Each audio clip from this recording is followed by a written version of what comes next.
Social media থেকে হঠাৎ উধাও সব লাইক, ফ্যামিলি মেম্বারদের আনফলো হিডিক, আর তারপরে বিশ্বজুড়ে তোলপাড়। তবে কি সত্যি ভেঙে গেল ব্ল্যাকপিঙ্কের গ্লোবাল সুপারস্টার লিসা এবং বিলিয়নিয়ার ফ্রেডেরিক আর্নল্ডের প্রায় 3 বছরের রূপকথার মতো সম্পর্ক? যে জুটিকে নিয়ে বিশ্বজুড়ে প্রতিনিয়ত চর্চা হতো, কেন হঠাৎ তাদের ঘিরে ছড়ালো এই তুমুল ব্রেকআপের গুঞ্জন? এর পেছনে কি শুধু সোশ্যাল মিডিয়া কিছু রদবদল, নাকি লুকিয়ে আছে আল্ট্রা রিচ বা ওল্ড মানি এলিট পরিবারের কোনো নির্মম বাস্তবতা? আজকের এই ইনডেপথ অ্যানালাইসিসে আমরা উন্মোচন করব এই রহস্যের ভেতরের আসল সত্য। পুরোটা জানতে ভিডিওটি একদম শেষ পর্যন্তই দেখুন। ঘটনার সূত্রপাত চাইনিজ মিডিয়া এবং নেটিজেনদের কিছু নিখুঁত পর্যবেক্ষণ থেকে।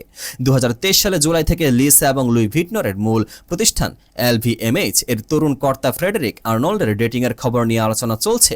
যদিও তারা কখনো অফিসিয়ালি এই সম্পর্কের কথা স্বীকার করেননি, কিন্তু বিভিন্ন আন্তর্জাতিক ইভেন্ট ও পারিবারিক ট্যুরে তাদের একসাথে দেখা গেছে। কিন্তু জল ঘোলা শুরু হলো তখন, যখন নেটিজেনরা খেয়াল করলেন গত এপ্রিল থেকে ফ্রেডেরিক আর্নল্ড লিসার সোশ্যাল মিডিয়া পোস্টে কোনো ধরনের লাইক বা রিয়েক্ট করছেন না। গুঞ্জন আরও তীব্র হয় যখন জানা যায় ফ্রেডেরিকের বড় ভাইও ইনস্টাগ্রামে লিসাকে আনফলো করে দিয়েছেন। ওল্ড মানি বা হাই সোসাইটি পরিবারগুলোতে নাকি এটাই নিয়ম। সম্পর্ক ভাঙার প্রথম সংকেত আসে সোশ্যাল মিডিয়ায় এমন নীরবতা থেকে। কিন্তু কেন এই দূরত্ব? চাইনিজ মিডিয়া সোহো এর একটি সাম্প্রতিক রিপোর্টে উঠে এসেছে কিছু চাঞ্চল্যকর তথ্য। রিপোর্ট অনুযায়ী ফ্রেডেরিক আর্নল্ড নাকি কখনোই লিসাকে বিয়ের পরিকল্পনা করেননি। শুনতে অবাক লাগলেও আল্ট্রা রিচ বা চ্যাবল স্টাইল এলিট পরিবারগুলোর নিজস্ব কিছু কঠোর স্ট্যান্ডার্ড বা মানদণ্ড থাকে, যা ভাঙা প্রায় অসম্ভব। লিসা বিশ্বের অন্যতম সফল এবং জনপ্রিয় পপ তারকা হতে পারেন, কিন্তু এই অভিজাত্যের দুনিয়ায় তার এই অতি বিক্ষোভ বা পাবলিক এক্সপোজার কেউ নেতিবাচক চোখে দেখা হচ্ছে। ওল্ড মানি পরিবারগুলো সাধারণত তাদের ব্যক্তিগত জীবনকে আড়ালে রাখতে পছন্দ করে।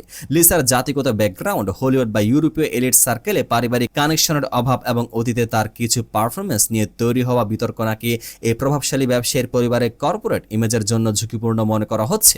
সহজ কথায়, লিসার তুমুল জনপ্রিয়তা ফ্রেডেরিককে ব্যক্তিগতভাবে স্পটলাইটে রাখলেও আর্নল্ড সাম্রাজ্যের দীর্ঘমেয়াদী ব্যবসায়িক স্বার্থে তা কোনো কাজে আসছিল না। তবে এই সমীকরণের আরেকটি দারুণ দিক রয়েছে। লিসা এবং ফ্রেডেরিকের সম্পর্ক যদি ভেঙেও যায়, লিসা কিন্তু কোনো দিক থেকে পিছিয়ে নেই। গত 3 বছরে ফ্রেডেরিকের হাত ধরে লিসা ইউরোপ এবং আমেরিকার এলিট সোসাইটি ও বিনোদন জগতে নিজের অবস্থান প্লাম্বার লাইনের মতো শক্ত করেছেন। তাছাড়া LVMH গ্রুপে দুটি সবচেয়ে বড় লাক্সারি ব্র্যান্ড লুই ভিতন এবং বুলগারি গ্লোবাল ব্র্যান্ড অ্যাম্বাসেডর হিসেবে লিসা এখনও রাজত্ব করছেন। অর্থাৎ ফ্রেডেরিকের সাথে সম্পর্ক যেমনই হোক, প্রফেশনাল লাইফে লিসা আজ এক অনন্য উচ্চতায়, যা কোনো পারিবারিক নিয়মের তোয়াক্কা করে না। সোশ্যাল মিডিয়ার একটা আনফলো বা একটা মিসিং লাইক অনেক বড় সংকেত হতে পারে, আবার তা স্রেফ একটি কাকতালীয় ঘটনাও হতে পারে। যেহেতু লিসা বা ফ্রেডেরিক আর্নল্ড কেউ এই বিষয়ে অফিসিয়ালি মুখ খুলেনি, তাই এই ব্রেকআপের খবরটি আপাতত একটি বড় রকমের জল্পনা মাত্র।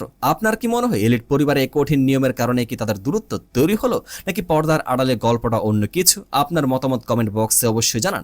ভিডিওটি ভালো লাগলে লাইক এবং চ্যানেলটি সাবস্ক্রাইব করতে ভুলবেন না। দেখা হচ্ছে পরের ভিডিওতে। পেজটিকে ফলো করে পাশে থাকুন, চ্যানেলটিকে এখনই সাবস্ক্রাইব করুন।